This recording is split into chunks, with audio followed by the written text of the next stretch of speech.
Hello there. On this episode, I'm going to be delving deeper into my Death Guard project as I look at how I'm putting together my Plague Marine squads.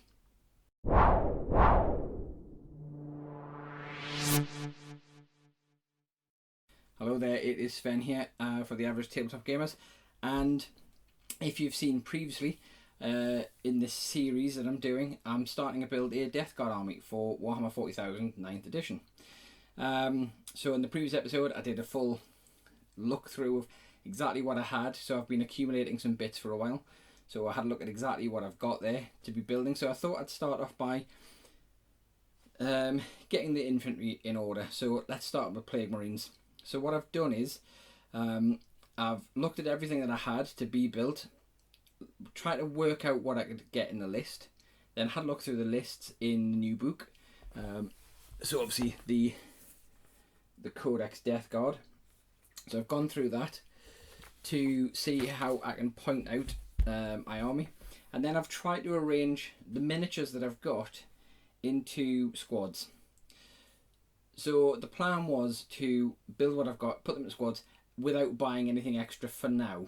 So what I might do a little bit further down the line, once I've got this lot built and painted, is see how they play, and I might then look at switching some bits out, for a bit of variation in the squads. But I think I've done alright so far with the minis I've got. So I'm going to jump straight in and we'll look at the squads I've got, and I'll go through how I've put these together. And obviously this might change as we go along, as I say, as I start to experiment with the army. So my first thing to do was to look at all the miniatures I had, and I've kind of built them all and put them into some basic squads so far. So I've got the first squad, and you can see there I've done a few kit bashes, so just to get some extra weaponry in, and so that I'm not stuck with the miniatures that were all from the kind of standard 3 sprue that you get with Blackstone Fortress, or that came with, I think it was the second issue of Warhammer Conquest, where you got a plague knife or a champion, a bolt gun and a blight launcher. So you can see there I've used the bodies, I've done some head swaps, some arm swaps to get me things like the Great Plague Axe, or Great Plague Cleaver, sorry. And I've got an extra bolt gun there, I've got an extra bolt gun there. So I'll start with this squad here. So this is my first squad. So in this squad I've got a champion, I've got a blight launcher, there is a plague spewer, I believe it is. It's 3 bolt guns, a plague knife, an icon bearer and a plasma gun. Then second squad, which should be this one. So in this squad here there is supposed to be a champion, a blight launcher, 3 bolt guns, a flail and an icon bearer. Now you'll notice that there isn't at the moment an icon bearer or a champion, and that's because someone forgot to include them in the build pile. So I'll be rectifying that very soon. I will be getting those built and put on the table, but that's what we've got there. Next squad up, we've got a champion, a blight launcher, 4 bolt guns and a flail. And then the final squad, I've got 4 bolt guns, a plasma gun, a Great Plague Cleaver and a champion. So as I was saying there, yeah, so I did think I had everything built, but then I remembered as I was putting them on the table here that I hadn't actually built these guys. So these will be getting built very soon, obviously before I start off the process of playing. So you'll notice as well, say, as well as some kit bashes in there, so I'm particularly happy with that guy who is it's one of the Warhammer Conquest, so it's one of the ones that came with Warhammer Conquest. So I don't know what the name for the sprue is, but it's the one, you'll know it. It's got 3 Plague Marines on it. It's the one that came with Blackstone Fortress. There's no respite. But I was able to use the Great Plague Cleaver, axe and arms and shoulder pads that were spare from one of the other boxes to create a little bit of extra variation.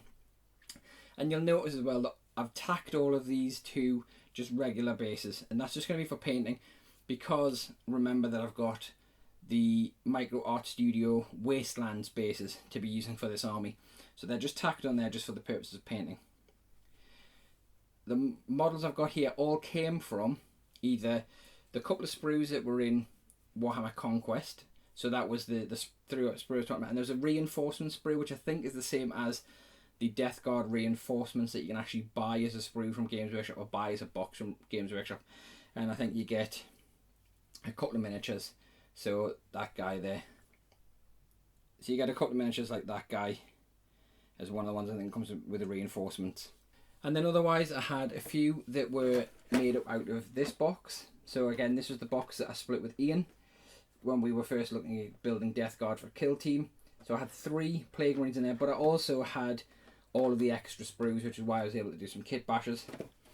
And I also had a set of the Space Marine Heroes Series 3. So I had the full set of 6 of those, which is where I got things like the Plague Spewer and the Champion and the Icon Bearer and a few of the other bolt guns. Building the lists. So obviously I was constrained by the miniatures I had, or the miniatures that I could kit bash, to give me some variations in the weapons and things. But the other thing that threw me was the way that the Death Guard Codex gives you the army lists. So the Death Guard Codex is set out using power, and the whole power system is not something I've come across. Having seen it in action now, I actually quite like the way that it works out. So with the Plague Marines, it works out that if you've got 1 champion up to 5 Marines, I think it is, that costs 6 power. And then if you go 7 to 10, that then makes it 12 power. So there's already a bit of a conflict in there in building the list out for me, because part of me is thinking from a gaming point of view, I'm always going to take 10. If I'm going to take 7, I'm going to take 10 because it's the same cost. However, thematically, I wanted squads of 7. So what I'm probably going to do is work at building squads of 7. And then from there, I'll decide if I ever want to consolidate them down for squads of 10 in certain games. But I'm probably going to build them and paint them in squads of 7, just so I'm sticking to that thematic narrative of Nurgle number 7. I found it really easy though, actually, once I got my head around how the power system works, and just to kind of go through that list and say, okay, I've got more than 5, so I can have one of these. One of these guys can replace a bolt gun for this. So it's very much similar to building out a list as it used to be in the older versions of 40k that I'm used to. And as I say, it was a very quick, 25-30 minute job for me to rattle off a list once I'd worked out what miniatures I could build. So I'm quite happy now with where I'm at with these. So the next step for these obviously is going to be to put them into paint, and then once they're painted, I will add them in. I'm probably going to do all the basing of the entire army in one go, and that's just so I get consistency across those bases. So I'm probably going to paint these and leave them on the temporary bases until the entire army is ready to be based. So as I say, the next thing, these guys will be in paint. I'm probably going to be using contrast paints for these because of the way that I painted my Blackstone Fortress versions of the Plague Marines. I'm probably going to use the same kind of scheme, and also the contrast paints I just find is very, very quick for me to paint these now, and it means I can get them on the table a lot quicker. I've also, since recording the first entry into this series, so in episode 1, I've actually not played, but I've witnessed a game of 40k. So my brother and one of my friends, Kel, were playing a game which was Space Marines versus Jesus Dead Cult. So I got myself a copy of the core rulebook, went and sat in, and I basically followed the rules along. So I've now got a bit more of an idea of how the game plays, and so I think that might then also help me work out how I'm going to build out these squads and play them out now that I've gone through that a bit more. So as I say, next thing we do is put these in paint, and then we'll come back and I'll show you them all when they're finished through paint. So it's actually been a little while since previous Sven showed you the squads as they were pointed up, and obviously I had those couple of minis that I'd forgot to build, so I obviously built those, and I've put those squads through paint, so you should be able to see I've got the 4 squads here. Now what I'll do is I'll actually, through some wizardry, I'll cut away to some better photographs that I've taken of the minis. So you'll notice at the moment that they're still on the temporary bases. So I'm still waiting until my plan is currently still to wait until I've done all the army, and then I'll do all the bases at once. That might change though, depending on how much it gets to me when I start playing with these that they're not fully finished. So I've still at the moment got them pointed up as the 4 squads. So I'll should have those on screen now. You should be able to see what the squads are pointed out as, and what I've got in each squad. So again, this is just my first pointing out, so at the moment I haven't played any games. I don't know whether these are viable or feasible. I might actually, when I come to play some games, depending on the points values, switch these around a little bit so that I'm actually got more miniatures in a squad, or less squads but with more. And again, that's going to be coming down to as we start to play, or as I start to play against Lee and Kel and the others, what sort of points lists we're going against, what points value. Because remember, I'm working on the command points system of pointing out the army. And as I say, it does still get to me a little bit that, you know, I've got squads of 8s and 9s and 7s and 6s, whereas ideally I'd like 7s, but that in the command point, the power rating, I should say, that's what it's called, power rating. In the power rating system, obviously it's like up to 6 models cost 6 points, up to 10 models is, or up to 5 models is 6 points, 10 models is 12 points. So, you know, part of me is saying I want to actually rejig these to make them squads of 10 or 9s and 10s, just so I get a bit more bang for my power. Overall, I really enjoyed building and painting these minis. The painting, I'd kind of used some of the scheme that I come up with for the Blackstone Fortress miniatures that I showed earlier in the video, or it might be in the previous video. I kind of used the same kind of scheme, but I've got a lot heavily into using contrast paint. So for the paint scheme, I started off with a base coat of grey cere contrast paint, which you'll still see there's some of that showing on the base, obviously, so you can still see that whitey grey colour come through. So for the main armour, it was Plaguebearer Flesh contrast paint with a heavy wash of Agrax Earthshade, and that really just kind of adds that depth and it gives it that grime to it as well. So I wasn't trying to be careful or consistent with how I applied that Agrax Earthshade. I was really just giving it a good heavy wash, and if it went on a bit blotchy, I didn't mind. You know, if I rubbed some off by mistake, I didn't mind, because I wanted to give that patchy, blotchy feel that, you know, these are grimy and dirty. And then I gave that a very gentle highlight using some of the Formula P3, I think it's called Menoth white highlight paint, which is kind of, I love that paint in terms of for highlighting and mixing and things like that. So I use that, and again, that just kind of added that little bit of extra yellowy highlight to some of the armour. So for the tentacles and all like the fleshy bits, I kind of used, mainly it was Magos purple, but there's also some Shyish purple, some Vulpus pink. I think I used some Nazdreg brown, or Nazdreg yellow, sorry, on some of them as well, just to mix it, because I don't want them all being like uniform in terms of, you know, I want the tentacles and that to look very organic, the fleshy bits to be very organic.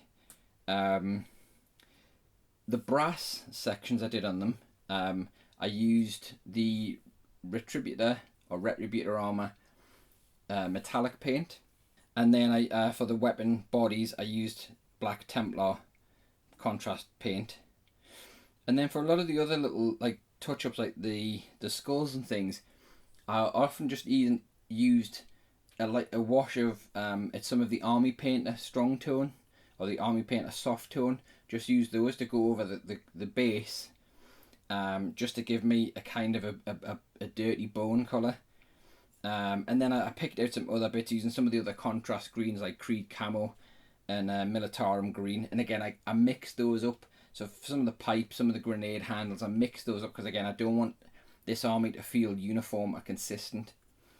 Some of the miniatures you'll see have got like plumes of like smoke, which I took to be like fumes of, you know, plague gases coming out of vents or coming out of like sensor balls.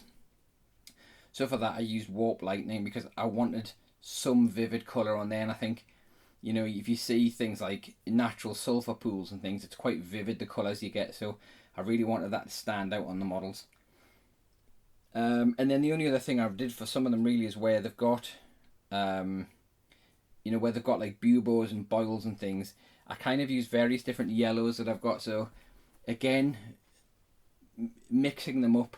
So often I would use like a very flat browny yellow, like a desert ochre or something, one of the Vallejo desert ochre colours as a base, and then I find a really vibrant yellow like again, one of the Vallejo, like bright yellows, to dot the top of it to make it look like, you know, a pustulant boil. And then often for some of them I use things like Nurgle's Rot, the technical paint, just to get that bit of extra depth on them, get a bit extra life on them, get some bits looking a bit wet and sticky and a bit drippy. So you'll see that throughout the models. Obviously not all of it's going to be on the model that I'm using here for demonstration. So that's essentially been me building out my first squads. So I've got my first 4 squads, 3 to 4 squads, let's face it. I'm probably going to, in the first few games, mix these up, as I said. So I've got my first couple of squads of Plague Marines ready to go. What I'm going to do in the next video is I'm going to actually point up a small force. So I'll have a word with Lee and Kel. I'll find out what kind of size games we're going to be playing to start off with. I'll point up a small force and I'll work out what I need to actually add to these to give myself a viable force to put down on the table, and then we'll actually get into some games. So I'm going to go away and do that now, and in the next episode we'll get down to building an army. So until then, remember, if you're not already, give us a like, share and a subscribe. Make sure you hit the notify bell in YouTube, just so you're made aware of when we post videos, so when the next episode of this comes out you'll be kept up to date. And also keep an eye on our social media. So we've got our Facebook, our Twitter and our Instagram, where you'll see some pictures of these and better close-ups being posted, but you'll also see some links to in photographs to when we're playing games, and obviously it'll keep you up to date with what we're doing here at the Average Tabletop Gamers. So I hope to see you in the next video when I'll be building and pointing out my army. So until then, we'll see you later. Ta-ra!